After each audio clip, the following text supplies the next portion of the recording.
In honor of the 2012 Summer Olympics that have begun, I thought it would be a good time to share with those of you that don't know what a great and amazing athlete I am and have been, and I can prove it. I have my trophies and my awards with me.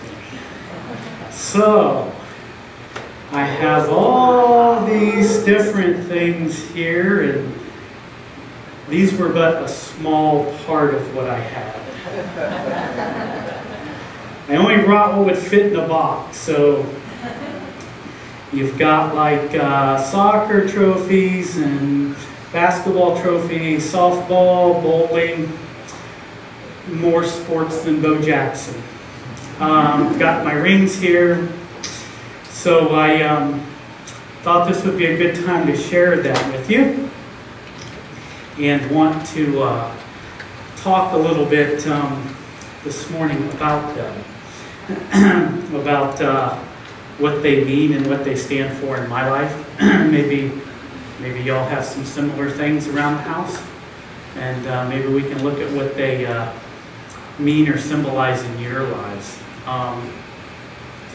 First thing we're going to do is we're going to look in Scripture in 1 Samuel. We're going to talk about David. Everyone knows the story of how David slew Goliath. But we're going to take a look here. It's 1 Samuel 17, 28 through 33.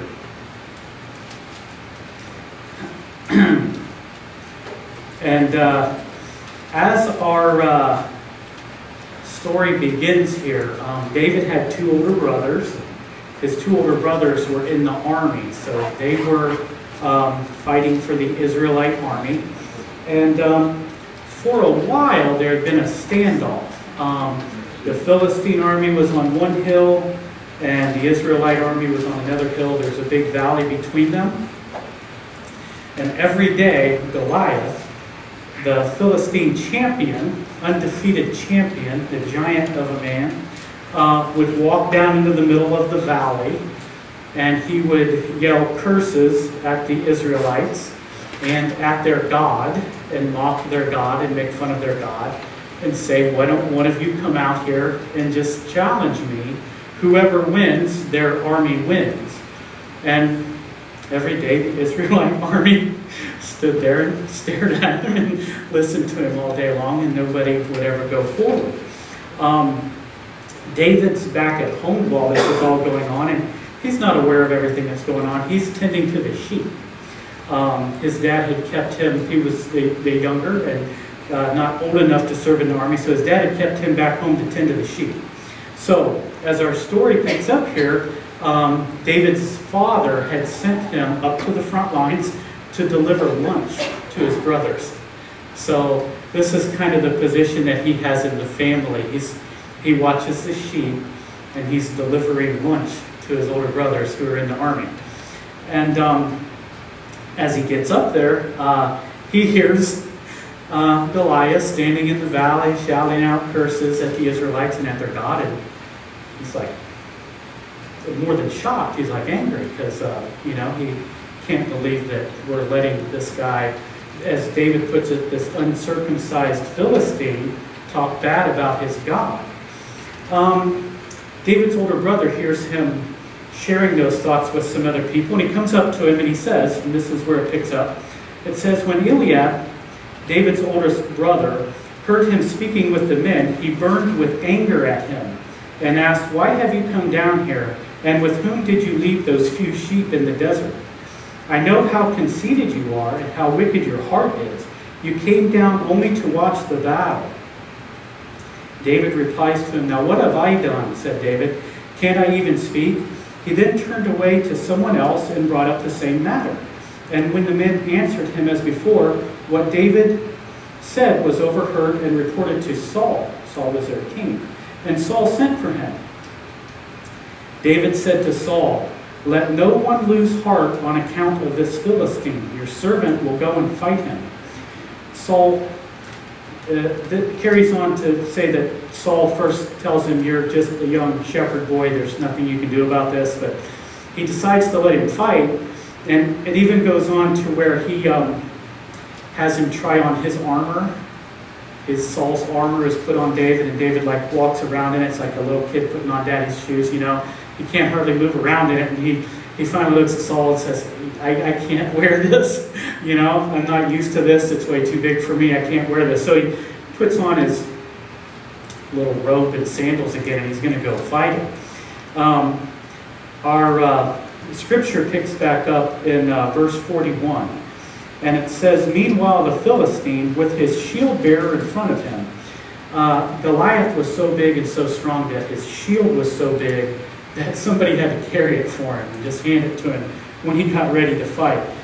His shield bearer was in front of him, and he kept coming closer to David. He looked David over, and saw that he was only a boy, ruddy and handsome, and he despised him. He said to David, "Am I a dog that you come at me with sticks?"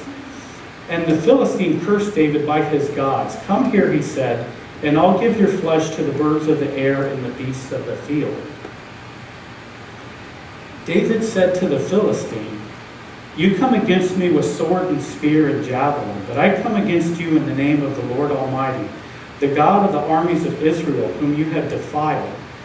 This day the Lord will hand you over to me, and I'll strike you down and cut off your head.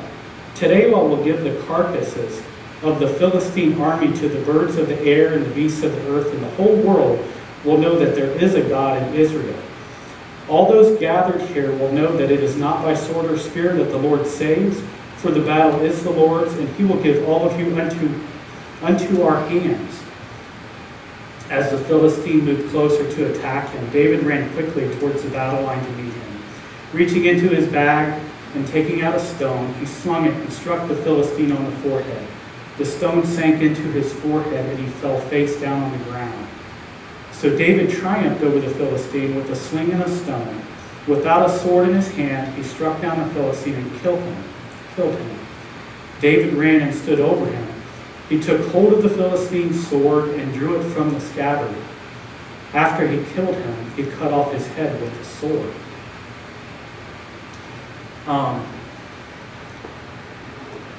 It's a lot there, isn't there? It's really exciting, huh?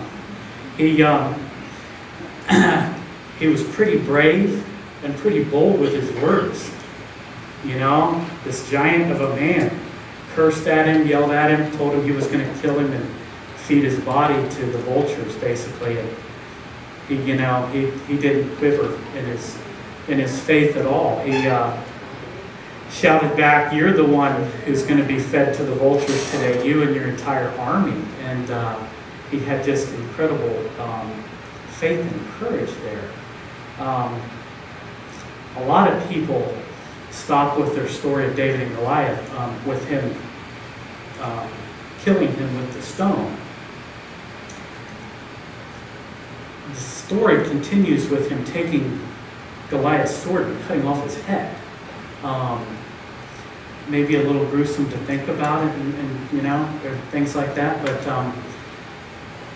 that was kind of a way of settling the matter once and for all. I'm sure at that moment there had to be total silence on both of those hilltops. There had to be total shock on both sides. I mean, just being real, if you're one of the Israelite army guys and you see the young shepherd boy walking out to meet the giant Goliath, the champion of the Philistine army, who's killed many men, who's in his full armor and suit, and has a huge sword, and this little shepherd boy goes walking out in a robe, sandals, and he's got a sling. And just being honest, you gotta think most of them felt this isn't gonna go well. It's not gonna last long, and this poor little guy's, going to die any second here, And same thing on the other end. The Philistines had to be like, you got to be kidding me. This little boy's walking out here? This will not last long. And when Goliath fell, there had to be, for a moment, just total silence on both sides. Just a little shock. Scripture goes on to tell us that the Philistines then were just scared to death. And they turned and started running, which gave all the Israelites courage. And they chased them then and started killing them and wiped out their army. But where I want to look at here is what David did then. David cuts off Goliath's head, and he has his sword. So he's got Goliath's sword, and he's got his head that he's cut off. And he starts walking back just towards the Israelite army and the Israelite people, carrying this head and the sword. And I have to first think about what I'm going to do at that point in time.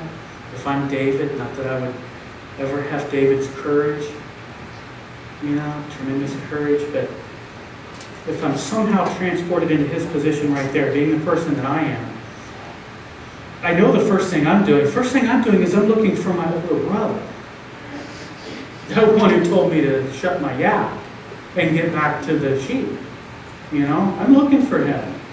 Hey, what do you think now? Who's the shepherd now? You get out and look at the sheep. I'm a giant killer. I'm going to hold up the head. I'm going to let him know. You're the one who's going to watch after the sheep. And after that, the next thing that I think I would have to do, being the person that as I am, is I would have to take both of those things home with me. My wife wouldn't be real happy, but I would have to take Goliath's head home with me. I'd have to put it on a stick and put it in the front yard. Giant killer lives here. Goliath's head right in the front yard. She's going to be upset, I know, but I would have to do that. That's what I do. That's what we as people, as men do, right? I'm putting that head in my front yard, and I'm keeping the sword. The sword still dripping with blood is going in my living room. She's going to be really mad at me, but it's going up on the wall over the couch. Anybody and everybody who comes to my house, I'm telling the story again. Were you there? Were you there? Do you remember when? Have I ever told you a story about this sword and the head in our front yard? I would have to do that. I would have had to keep those as trophies for my victory. That's what I do. That's what we do. Even as Christians, it's what we do. Scripture tells us that that's not what David did. The head of Goliath went to the city of Jerusalem and went on a stake outside the main gate leading into the city. And it was to tell all of the other people for anywhere around, the God of the Israelites is the God of this city, and he brings victory to his people. Don't come around here. Even a shepherd boy takes down a giant, because their God is with them. And the sword went to the temple. It went to the temple of God. The sword went to the priests in the temple as to go in with the treasures that God kept in the temple. It was God's treasure and God's trophy. So David gave both of them away. He didn't keep either one of them. He didn't go to talk to his brother. I would have had to have done that. He goes, well, as he comes back through the army, he's summoned for by the king who wants to talk to him, So Scripture tells us he goes before the king still carrying the sword and the head. He's carrying it around for a while, but he gave them both away as trophies to God.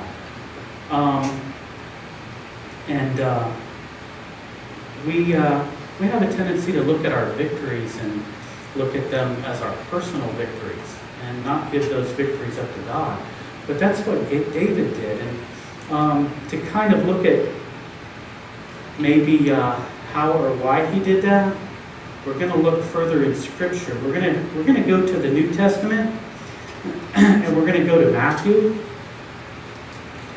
and we're going to go to Matthew 22, starting in verse 37 through 40. And at this time, Jesus was with his disciples, and he's been teaching and preaching, and the Pharisees, Sadducees and Pharisees, always trying to trip him up, trying to prove him wrong, prove him false, that, they don't like anything really that he has to say, because a lot of his teachings go against how they live their lives, So, anyway, one of them approaches him and asks him a question that thinks he'll mess him up. And he says, "Teacher, what is the greatest commandment in the law?" It's a good question to ask Jesus. What is the greatest commandment in all the law? And Jesus replied, "Love the Lord your God with all your heart and with all your soul and with all your mind, with all your strength. This is the first and greatest commandment. And the second is like it. Love your neighbor as yourself. All the law and the prophets hang on these two commandments." So Jesus tells the Pharisee that the greatest commandment is just to love God. Just love God. It sounds kind of simple, God loves us, It should be easy to love who loves us, My wife loves me, It makes it a lot easier to love her back, But Jesus hits right at the heart of our whole relationship here with God and with Jesus. Love the Lord your God with all your mind, with all your soul, with all your strength, with all your heart. And that is really what it comes down to. It comes down to a heart issue, isn't it? David loved God. He fought Goliath because he loved God. I don't know if you've ever thought about this, but a lot of the great men of the Bible, Old Testament and New Testament, were spoken to directly by God and given tasks to do. God spoke directly to Moses. He said, "Take my staff and go set the people free." God spoke directly to all the prophets. Isaiah and Jeremiah. He spoke directly to Abraham. Told him what he wanted him to do. That's not the case with David. David was delivering a bunch, okay? And he heard this Philistine talking bad about his God, and he acted upon it out of love for God. God hadn't gone and spoken directly to him and said, "Hey, I need you to go kill the giant. Don't worry about anything. I'll be with you, and you're going to have victory." He didn't have that. He loved God, and he stepped forward and he did what he did. And afterwards, he gave away what would have been his trophies from that victory, because he gave the victory to God. David goes on to do a lot of things for loving God that are pretty surprising. He brings the ark into Jerusalem, and as it comes in, he has the band playing, and Scripture tells us he's running down the street next to the ark, and he's doing cartwheels and things, which, he's only wearing a robe, but he's doing cartwheels and things, and, his wife wasn't happy with him, because, it just didn't look good for the king of all Israel to be running around, doing cartwheels and, exposing himself, I guess, but he loved God, and he was just taken by joy, and that's what he felt like doing at the time. And he looked at his wife at the time and said, if that really bothered you a lot, it might be better if you go back and stay with your dad, because I'm probably going to do something worse than that next week. I can't help it, I love God, and I act out of love for God. So we have to kind of look at the Scripture, at this commandment, and look at our own hearts. Everything we do in life is a heart issue, and especially when it comes to God or Jesus. it's what I refer to as a have-to or get-to thought.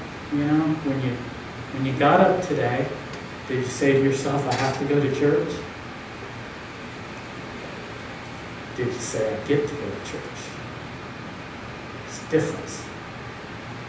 You can go to church either way, you know, but there's a difference, you know. We get involved in things for the church, you know. Do you have to help at VBS? Do you get to help at VBS? God sees our heart and He sees our motives. You can help at VBS with either one of those attitudes. God wants us to love Him back the same as He loves us, and to have us move forward with this relationship with Him simply out of love, not out of a commitment we've made, not out of a have-to kind of attitude.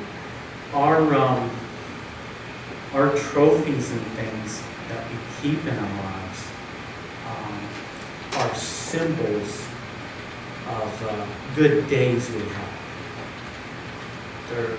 They're symbols of victories that we've had. They remind us of when we won. You know, we lose a lot, don't we? We lose a lot in life. When we have a lot of trouble in life, and I think we hold on to these things at times because it makes those times that we lose a little easier to take. So we can always look at the times that we won and think about the victories that we've had.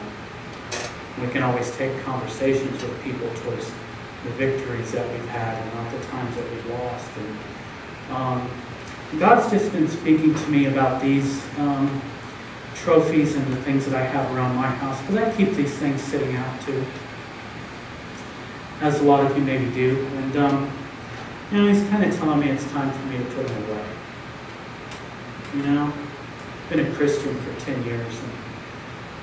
And as a Christian and as a disciple of Jesus Christ, I need but one trophy, and that's that cross. The cross represents the greatest victory ever won by any man in the history of mankind. And we share in that victory. As disciples of Jesus, we share in all His victories. He was victorious at the cross. Love won at Calvary. Those victories were sealed for good 3 days later when He walked out of the tomb. Amen? I had a good friend from the church we attended before. Ron Denninger was his name. Does anyone else have one of these? Do you have one of this? Okay. This is from the Emmaus Walk. Give you this cross and this multicolored yarn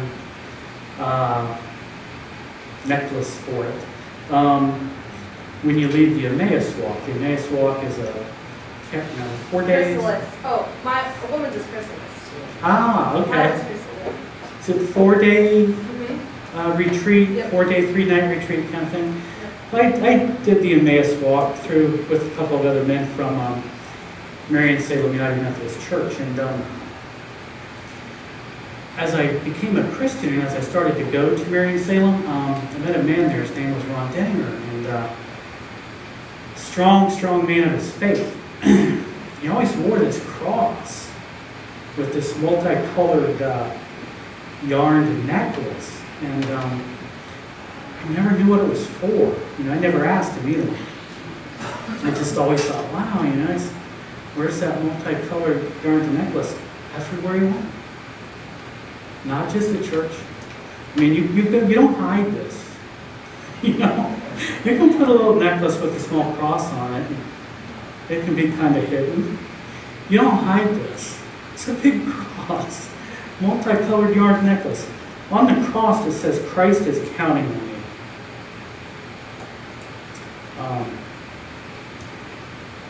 After I went to Emmaus, I got mine and realized what his was and where he got it and what it meant to him.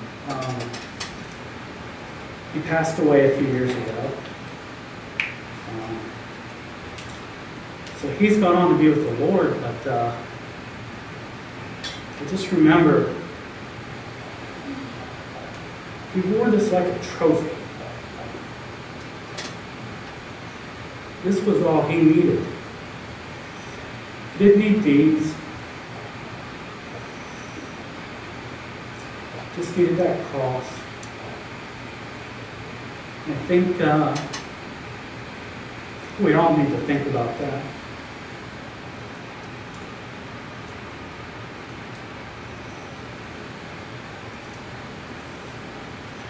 And I think we need to wear our cross, pick up our crosses, use them as our trophies. We need to put these things away. And we need to work on our heart issues with God. We need to we need to focus on Him and focus on that relationship. We need to put Him first. There's nothing going on in your life that this can't bring victory for. I don't care what you're going through. I don't care where you've been. I don't care what's ahead of you. I don't care what giants you think are ahead of you. And I don't know where any of you are at. I don't know if you have some health issues, financial issues, addiction issues, relationship issues. Life's full of issues, work-related issues. There's victory in this cross. There's victory at the cross over any of them. And we just need to seek Jesus.